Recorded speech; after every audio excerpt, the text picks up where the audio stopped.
Question number first की अगर हम बात करें तो क्वेश्चन नंबर फर्स्ट में बोला गया है momentum is the example of. Momentum इनमें से किस वेक्टर का एग्जांपल है? अब देखो यहाँ पर चार वेक्टर लिखे हुए हैं। एक लिखा हुआ है पोलर वेक्टर, एक लिखा हुआ है एक्सियल वेक्टर, प्लेन वेक्टर और एक स्केलर। सबसे पहले अगर मैं पोलर वेक्टर की बात करूं तो पोलर वेक्टर क्या होते हैं? पोलर वेक्टर का मतलब जिनमें डायरेक्शन और मैग्नीट्यूड दोनों है ना, बोथ डायरेक्शन एंड मैग्नीट्यूड दोनों इसके अंदर हैं। Direction and magnitude and direction changes. Direction इसकी जब चेंज होती है, कब चेंज होती है?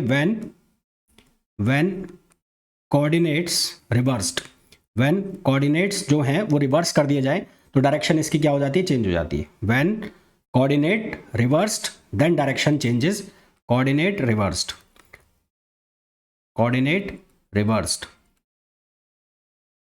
ठीक है, इसकी डायरेक्शन चेंज हो जाती है तो उसको हम बोलते हैं पोलर वेक्टर।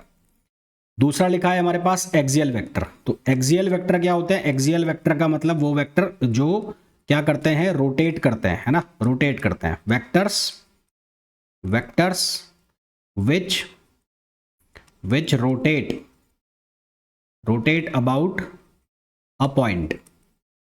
अब रोटेट अबाउट अ पॉइंट है तो इसका मतलब जितने भी रोटेशन वाले हैं, जैसे कि टॉर्क हो गया, जैसे कि एंगुलर मोमेंटम हो गया, है ना, एंगुलर मोमेंटम हो गया, एंगुलर वेलोसिटी हो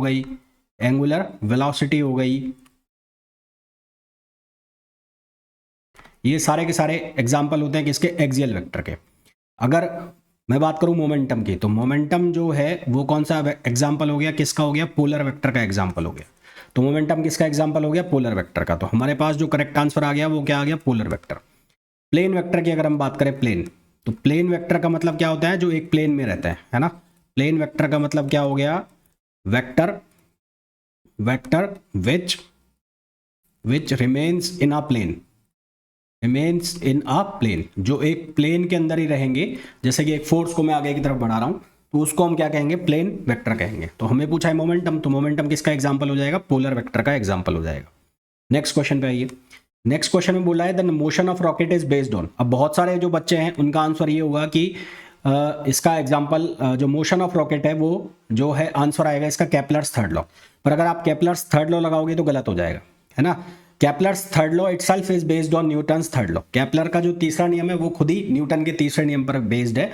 तो प्रीमियरली अगर हम बात करें, प्राइमरी जो बेसिस के ऊपर हम बात करें, तो जो मोशन ऑफ रॉकेट है वो डिपेंड करता है या बेस्ड है किसके ऊपर? न्यूटन्स थर्ड लॉ, यानी कि एक्शन का रिएक्शन होगा। तो यहां पर इसका जो एग्जांपल आएगा वो जो आंसर आएगा हमारे पास बेस्ड थर्ड लॉ। तो motion of rocket primarily based on Newton's third law, है ना। ध्यान रखना इसमें केपलर्स लॉ मत लगा देना, न्यूटन्स थर्ड लॉ। केपलर्स जो थर्ड लॉ है वो केवल उसी केस में लगाना जब तुम्हारे पास न्यूटन्स थर्ड लॉ क्वेश्चन में नहीं है या ऑब्जेक्टिव ऑप्शन में नहीं है। अगर है केपलर भी और न्यूटन दोनों तो न्यूटन आंसर लगाना, नहीं तो गलत करके आ जाओगे। नेक्स्ट क्वेश्चन पे आओ। Moment of inertia of a solid sphere. एक सॉलिड स्फीयर का मोमेंट ऑफ इनर्शिया कितना होता है ये हमें बताना है। तो सॉलिड स्फीयर का जो मोमेंट ऑफ इनर्शिया होता है वो होता है 2/5 mr²। कितना होता है? 2/5 mr²। नेक्स्ट क्वेश्चन पे, the centre of mass in rotary motion. Rotary motion के लिए क्या होता है? उसका सेंटर ऑफ मास हमेशा क्या रहता है? कांस्टेंट रहता है ना। तो फॉर रोटेशनल मोशन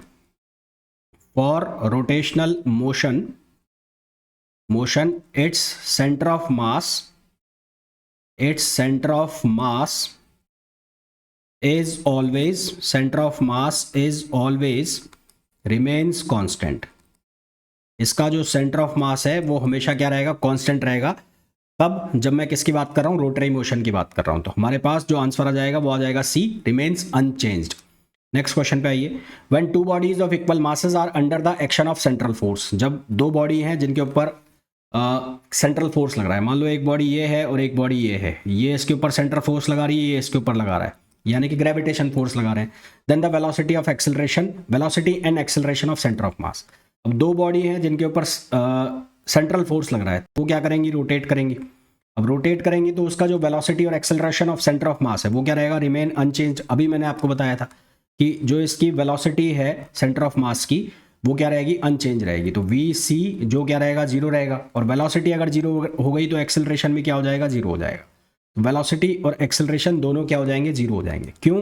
क्योंकि दो बॉडी के ऊपर अगर सेंट्रल फोर्स लग रहा है तो हम ये जानते हैं, हमने ये पढ़ा भी है सैटेलाइट सिस्टम में या प्लैनेट सिस्टम में, कि वो क्या करते हैं, रोटेट करते हैं। और रोटेट करेंगे तो फिर जो सेंटर ऑफ मास है वो हो जाएगा कांस्टेंट, और सेंटर ऑफ मास कांस्टेंट हो गया तो एक्सेलरेशन वेलोसिटी दोनों जीरो हो जाएंगे। नेक्स्ट क्वेश्चन पे आओ। Which of the following statement is equivalent to Kepler second law? इनमें से कौन सा स्टेटमेंट केपलर सेकंड लॉ के इक्विवेलेंट है? अब केपलर का सेकंड लॉ जो है वो ये कहता है कि रेट ऑफ चेंज ऑफ जो इक्वल एरिया है ना, एक a planet orbiting around sun swept equal area into equal interval of time. तो अकॉर्डिंग टू सेकंड लॉ के अकॉर्डिंग हमारे पास जो स्टेटमेंट आता है वो क्या लिखा जाता है, D A upon D T equals to L upon two M. यानी कि यहां से हमें मिलता है कि एंगुलर मोमेंटम कांस्टेंट है, एंगुलर मोमेंटम कांस्टेंट। तो अगर एंगुलर मोमेंटम कांस्टेंट है तो इसका मतलब एंगुलर एक्सेलरेशन क्या होगा, जीरो होगा। एंगुलर मोमेंटम कांस्टेंट है तो इसका मतलब एंगुलर एक्सेलरेशन क्या होगा, जीरो होगा। एंगुलर एक्सेलरेशन जीरो होगा तो हमारे पास एक रिलेशन होता है टेंजेंशियल एक्सेलरेशन का। तो tangential acceleration A T equals to होता है अल्फा आर। टेंजेंशियल एक्सेलरेशन, ये कौन सा एक्सेलरेशन है, टेंजेंशियल। तो tangential acceleration A T equals to होता है alpha R. Angular acceleration zero हो गया तो ए टी की जो वैल्यू है वो कितनी हो जाएगी, जीरो हो जाएगी। तो tangential acceleration of the planet is zero. तो सही आंसर हमारे पास क्या आ जाएगा, थर्ड आ जाएगा। नेक्स्ट क्वेश्चन पे आ जाओ। Rutherford investigated nuclear structure bye bombarding gold foil with. Rutherford ने जो न्यूक्लियर स्ट्रक्चर का इन्वेस्टिगेशन किया था उसके लिए उसने गोल्ड फॉइल के ऊपर किसकी बॉम्बार्डमेंट कराई थी? तो सिंपल सा आंसर है, बहुत मेरे हिसाब से सबने बेसिक्स 11th-12th क्लास के अंदर भी पढ़ा है इसको, ग्रेजुएशन में भी पढ़ा है, पीजी में भी पढ़ा है। तो इसका सही आंसर हमारे पास क्या हो जाएगा, अल्फा पार्टिकल्स। क्या आंसर हो जाएगा, अल्फा पार्टिकल्स। नेक्स्ट क्वेश्चन पे आ जाओ। The Coriolis force on free falling body is zero at latitude on the earth. देखो कोरियोलिस फोर्स किसके लिए, फ्री फॉलिंग बॉडी के लिए मैं बात कर रहा हूं। तो उसका जो कोरियोलिस फोर्स है वो लिखा जाता है 2m ओमेगा इंटू वी। अब इसको अगर मैं किसके फॉर्म में लिखूं, डिटर्मिनेट के फॉर्म में लिखूं, तो डिटर्मिनेट के फॉर्म में लिखेंगे आई, जे और के। ओमेगा जो होता है उसके कंपोनेंट बनते हैं ओमेगा कॉस लैम्बडा और omega sine lambda. Omega sine lambda free falling body के लिए हम मान लेते हैं वर्टिकल डायरेक्शन में उसकी वेलोसिटी है तो वो लिखा जाएगा माइनस जी टी। कैसे लिख दी मैंने, माइनस जी टी, एक्सेलरेशन से बना लिया है ना। तो ए इक्वल्स टू नीचे गिर रही है तो माइनस जी, और वहां से वेलोसिटी को लिख लिया माइनस जी टी। तो यहां से जब हम इसको सॉल्व करते हैं तो हमारे पास कोरियोलिस फोर्स की वैल्यू जो आती है वो आती है i cap 2mgt omega cos lambda, omega cos lambda. अब हमें ये पूछा है कि जीरो कहां पर होगा। अब जीरो कहां पर होगा, जब लैम्बडा की वैल्यू क्या हो जाए 90 डिग्री। तो when lambda is equals to 90 degree, जब लैम्बडा की वैल्यू हम 90 डिग्री कर देंगे तो उस केस में एफ सी की वैल्यू कितनी हो जाएगी, जीरो हो जाएगी। उस केस में एफ सी की वैल्यू कितनी हो जाएगी, जीरो। तो सही आंसर हमारे पास क्या आ जाएगा, सेकंड आ जाएगा। नेक्स्ट क्वेश्चन पे आइए। Zero momentum frame has another name. तो सेंटर ऑफ मास फ्रेम जो होता है उसमें क्या होता है, जो मोमेंटम है वो क्या होता है, जीरो होता है। तो in centre of mass frame, in centre of mass frame, centre of mass frame, centre of mass frame momentum is zero, momentum is zero before and after the collision, before and after the collision, before and after the collision. hence center of mass frame, center of mass frame is also known as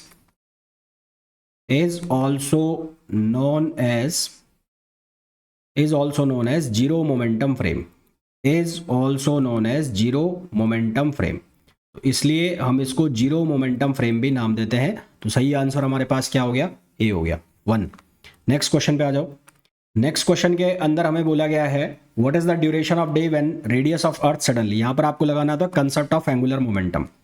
तो angular momentum conservation आपको use करना होता है। Angular momentum conservation, angular momentum conservation. तो angular momentum conservation आप use करोगे तो अर्थ को यदि मैं रिजिड बॉडी मान लूँ, है ना, अर्थ को आपको रिजिड बॉडी की तरह कंसिडर करना है, तो आप लिखोगे I1 ओमेगा 1 और इसको लिखोगे I2 ओमेगा 2। तो यहाँ लिखोगे अर्थ है स्पेरिकल, अगर मैं मानूँ तो 2/5 mr1 स्क्वायर, ओमेगा को मैं लिख दूंगा 2π/T1 और यहाँ पर लिखूंगा 2/5 mr2 स्क्वायर और यहाँ लिख दूंगा 2π/T2। तो क्या होगा 2/5 m 2/5 m कैंसिल आउट हो जाएगा, 2π से 2π कैंसिल हो जाएगा, यहाँ पर बनेगा r1 स्क्वायर/T1, r2 स्क्वायर/T1, तो ये रेडियस हाफ कर दिए तो ये हो जाएगा r1 स्क्वायर/4 इंटू T2। तो r1 से r1 कैंसिल हो गया, आपको निकालना है T2, तो T2 हो गया T1/4, T1 की वैल्यू है 24, तो 24/4 तो कितना हो गया 6 आंसर आ गया।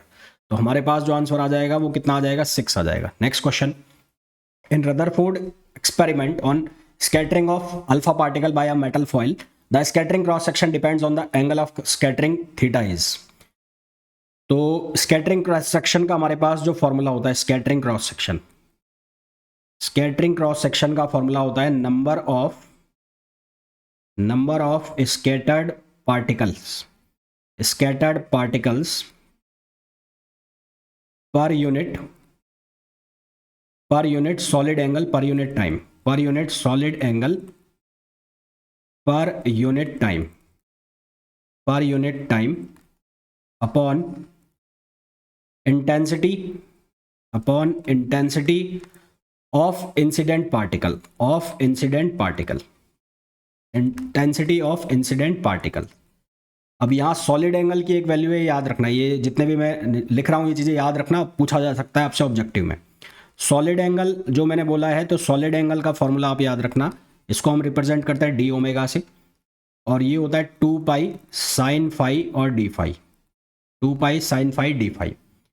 फिर दो क्रॉस सेक्शन होते हैं, एक निकलता है डिफरेंशियल क्रॉस सेक्शन और एक निकलता है टोटल क्रॉस सेक्शन। तो पहले मैं डिफरेंशियल क्रॉस सेक्शन लिख रहा हूँ, डिफरेंशियल क्रॉस सेक्शन। तो डिफरेंशियल क्रॉस सेक्शन जो लिखा जाता है वो लिखा जाता है सिग्मा फाई और साई इक्वल्स टू, ये वैल्यू आती है हमारे पास 1/16 k/e स्क्वायर, ई का मतलब है एनर्जी, ये बनता है कॉसेक 4 π/2 या θ/2 लिखा है।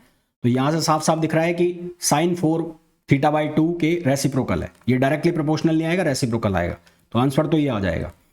और फिर जब आप निकालोगे total cross section sigma T, total cross section, तो टोटल क्रॉस सेक्शन होता है इंटीग्रेशन कहाँ से कहाँ तक होता है 0 से पाई, सिग्मा पाई और साई, है ना, फाई और साई और इंटू डी ओमेगा क्या होता है सॉलिड एंगल, तो यहाँ से आप निकालते हो टोटल क्रॉस सेक्शन। तो इस क्वेश्चन के अकॉर्डिंग डिफरेंशियल क्रॉस सेक्शन से देखोगे तो ये इसके इन्वर्सली प्रोपोर्शनल आएगा, तो sin 4 θ/2 जो कि आंसर हो जाएगा 3rd। अब ये जितनी भी चीज़ें मैंने लिखी हैं इनको याद रखना है, डायरेक्ट ऑब्जेक्टिव क्वेश्चन बनता है। फिर रिपीट कर रहा हूँ, डायरेक्ट ऑब्जेक्टिव क्वेश्चन बनता है।